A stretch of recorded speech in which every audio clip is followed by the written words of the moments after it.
घरात पोळपाट लाटणं वापरताना ह्या चुका करू नका। वास्तुशास्त्रात घरातील प्रत्येक गोष्टीचे नियम सांगण्यात आले आहेत। कोणत्या गोष्टीमुळे घरात सुख समृद्धी नांदते आणि कोणत्या गोष्टीमुळे घरात अनेक अडचणी निर्माण होतात हे वास्तुशास्त्र सांगते। स्वयंपाकघरात पोळ्या लाटण्यासाठी वापरण्यात येणाऱ्या पोळपाट लाटण्याबद्दलही काही तसंच आहे। स्वयंपाकघरात दररोज वापरण्यात येणारी सर्वात महत्त्वाची वस्तू म्हणजे पोळपाट लाटणं। हेच पोळपाट लाटणं तुमच्या गरिबीचं किंवा श्रीमंतीचं कारण ठरू शकतं। असं म्हटलं तर कदाचित तुमचा विश्वास बसणार नाही, पण होय, वास्तुशास्त्रानुसार स्वयंपाकघरात पोळपाट लाटण्याचा योग्य वापर केल्यास घरातील समृद्धी वाढते। पण जर तुम्ही हेच पोळपाट लाटणं चुकीच्या पद्धतीने वापरलं तर घरात गरिबी येते। पोळपाट लाटण्यासंबंधित छोट्यातल्या छोट्या चुका देखील वास्तुदोष निर्माण करू शकतात। हे लक्षात ठेवा, काही महिला पोळपाट लाटण्यासंबंधित काही क्षुल्लक चुका करतात, ज्यामुळे घरात आर्थिक चणचण भासते आणि घरात कधी पैसा टिकत नाही। मग पोळपाट लाटणं वापरताना कोणत्या चुका टाळाव्या जाणून घेऊया। तुम्हाला असेच नवनवीन व्हिडिओ बघायचे असतील किंवा माझ्या चॅनलवर कनेक्ट राहायचं असेल तर माझ्या चॅनलला नक्की सबस्क्राईब करा। पोळपाट लाटणं वापरताना टाळा ह्या चुका।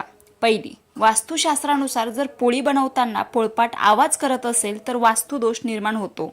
पोळपाटच्या आवाजामुळे घरात पैसा टिकत नाही, धनहानी होते असं म्हटलं जातं। त्यामुळे जर तुमच्याही पोळपाटाचा आवाज येत असेल तर तो लगेच बदला आणि दुसरा पोळपाट विकत घ्या। तेही करायचं नसेल तर पोळी लाटताना पोळपाटाखाली कापड अंथरून शकता, यामुळे वास्तुदोष नाहीसा होतो। रात्री झोपण्यापूर्वी पोळपाट लाटणं स्वच्छ धुवून ठेवावं। पोळ्या झाल्याबरोबरच पोळपाट लाटणं धुतलं तर अतिउत्तम। पोळपाट लाटणं वापरल्यानंतर प्रत्येक वेळी ते स्वच्छ करावं।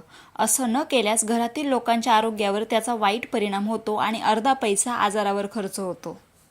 तुम्ही नेहमी चांगल्या स्थितीतील पोळपाट लाटणं वापरलं पाहिजे। तुटलेलं पोळपाट लाटणं वापरू नका, यामुळे वास्तुदोष निर्माण होतात आणि यामुळे घरात भांडणं देखील वाढतात। वास्तुशास्त्रानुसार आठवड्यातील ठराविक दिवसांमध्ये पोळपाट लाटणं खरेदी करू नये।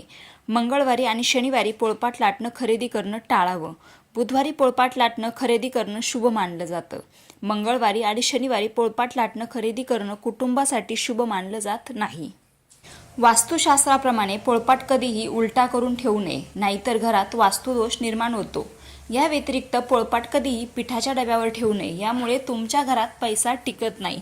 घरात वाद देखील वाढतात। बऱ्याच महिलांनी चपात्या लाटल्यानंतर पिठाच्या डब्यावर पोळपाट ठेवण्याची सवय असते, परंतु यामुळे दारिद्र्य येते हे लक्षात घ्या। रामकृष्ण हरी।